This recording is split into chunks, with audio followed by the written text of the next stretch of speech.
Allah bukan membuat engkau gagal, Allah ingin menghapuskan dosa-dosamu. Hai saudaraku yang menjadi korban tsunami, yang menjadi korban gempa bumi, kau tidak gagal, kau bersama Allah. Justru di saat munajatmu di tengah malam, kau berkata, ya Rabb, menetes air.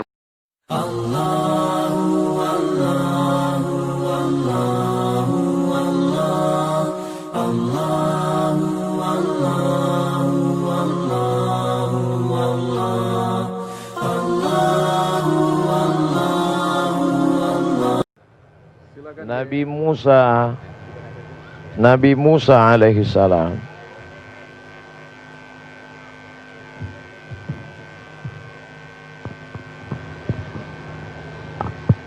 Nabi Musa alaihi salam sudah hidup nyaman. Tempat tinggalnya di mana? Istana Fir'aun yang megah, sampai hari ini menjadi salah satu dari 7 keajaiban dunia. Makam-makamnya piramid kuno, tegak, gagah, berdiri sebagai saksi bisu kehebatan Fir'aun. Di sana Musa berada, tapi ternyata batin Musa alaihissalam berontak melihat kezaliman. Akhirnya dia lihat 2 orang antara rakyat Fir'aun dengan seorang Bani Israel berkelahi. Lalu Nabi Musa melerai, tapi karena orang ini tidak mau dilerai, Musa meninju. Dan takdir berkata lain, niat untuk meninju, mati. Ini hebatnya Musa, niatnya tidak membunuh, mati. Sebaliknya orang kita bolak-balik mau niat mati, malah pingsan pun tidak. Musa marah Fir'aun, akhirnya Musa terusir dari istana Fir'aun. Gagalkah Musa? Tidak. Kegagalan tidak pernah terjadi pada nabi-nabi Allah. Maka jangan pernah merasa gagal dalam hidup. Apa yang terjadi pada Musa alaihi salam? Allah ingin menjadikan Nabi Musa lebih tinggi derajatnya. Mundur sejenak, mundur selangkah.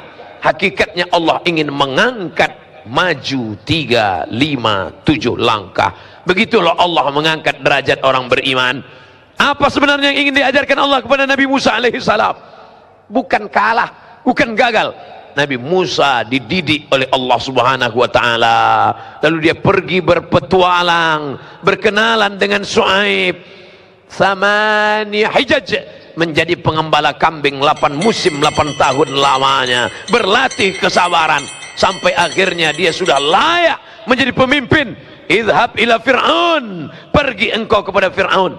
Innahu tagha, Fir'aun sudah melampau batas. Wa qula lahu qawlan layyina, katakan kata-kata yang lembut kepada Fir'aun. La'allahu yatadzakkara aw yakhsha, mudah-mudahan dia ingat dan dia takut kepada Allah. Tidak ada kegagalan dalam hidup. Nabi Ibrahim alaihissalam marah Raja Namrus. Apa kata Namrus? Kumpulkan kayu-kayu bakar, bakar, harriquhu, bakar dia. Gagalkah Nabi Ibrahim? Tidak. Ibrahim tidak pernah gagal dalam hidup.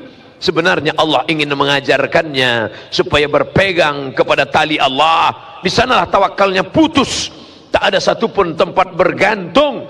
Api menyala, tabiat api panas akan membakar, gosong, melepuh, hancur, menjadi abu, dihembus angin, hilang. Tapi Allah tidak ingin membuat Ibrahim hilang.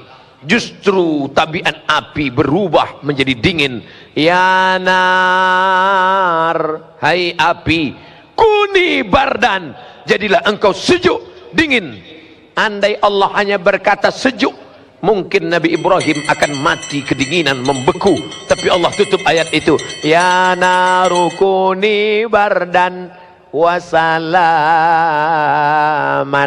sejuk tapi engkau selamat bagi Ibrahim. Ibrahim keluar dari api dalam keadaan kedinginan.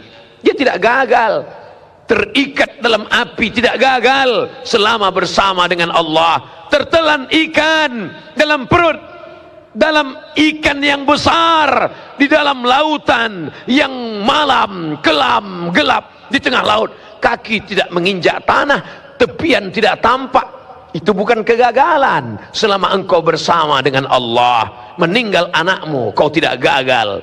Hancur bisnismu, kau tidak gagal. Bersama dengan Allah, justru kau gagal ketika ada kekuasaan di tanganmu, tapi tidak kau pakai menolong agama Allah. Hartamu banyak, tapi tak kau pakai untuk menyekolahkan anak yatim, membuka dayah pondok pesantren, mewakafkan tanah. Saat itu kau di mata orang berhasil, tapi sebenarnya kau gagal dalam pandangan Allah subhanahu wa ta'ala. Jangan ikut cakap orang. Wa in tuti aktsara man fil ard, kalau kau ikut penilaian orang, kalau kau ikut lembaga survei, kalau kau ikut pencitraan orang, yudilluka an sabilillah, mereka hanya akan menyesatkanmu dari jalan Allah. Bapak berhasil, bapak hebat, bapak tinggi, bapak berkuasa, tapi sebenarnya kau gagal dalam pandangan Allah karena tak kau pakai untuk menolong agama Allah. Sebaliknya, engkau yang sakit, engkau yang terduduk, engkau yang terpuruk karena meninggalkan riba, karena meninggalkan narkoba. Ustadz, dulu waktu saya masih buat dosa, hidup saya lancar-lancar aja. Sekarang sejak ikut pengajian, begitu pulang helm hilang. Allah bukan membuat engkau gagal, Allah ingin menghapuskan dosa-dosamu. Hai saudaraku yang menjadi korban tsunami, yang menjadi korban gempa bumi, kau tidak gagal, kau bersama Allah. Justru di saat munajatmu di tengah malam, kau berkata, ya Rabb, menetes air matamu.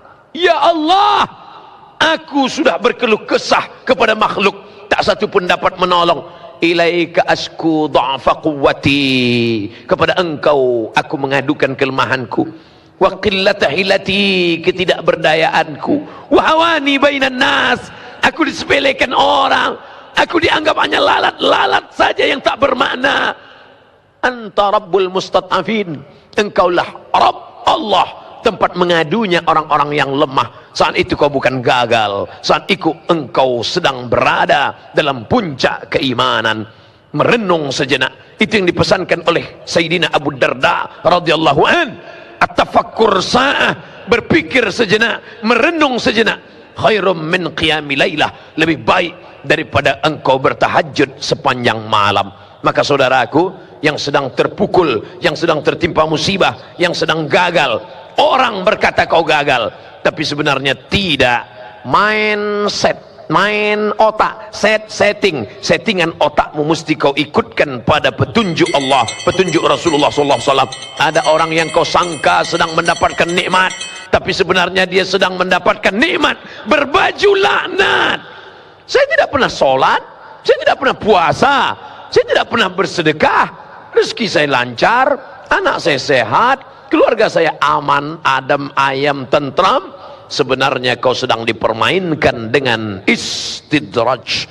Sanastadrijuhum min haitsu la ya'lamun. Mereka yang merasa dirinya berhasil, tidak pernah gagal, padahal mereka sedang kumainkan. Wa umli lahum, aku ulur rezekinya banyak, aku ulur kekuasaannya hebat, aku ulur badannya sehat. Inna kaidi matin, ingat, tipu dayaku amat sangat hebat. Maka saudaraku yang gagal dalam bisnis, saudaraku yang gagal karena sakit, saudaraku gagal dalam rumah tangga, sebenarnya kalau kau sabar, kau serahkan diri kepada Allah, engkau sedang diuji oleh Allah. Kalau kau sabar, ma tawadha'a, tidak ada satupun orang yang merendahkan dirinya kepada Allah. Kalau semua orang sudah tidak mau mendengarmu, maka berbisiklah ke tanah, berbisiklah ke bumi, maka makhluk-makhluk langit akan mengabulkan doa-doamu. Di sujud terakhir kau katakan subhana rabbiyal a'la wa bihamdi. Allah akan memperkenankan doa kita insyaallah. Amin ya rabbal alamin.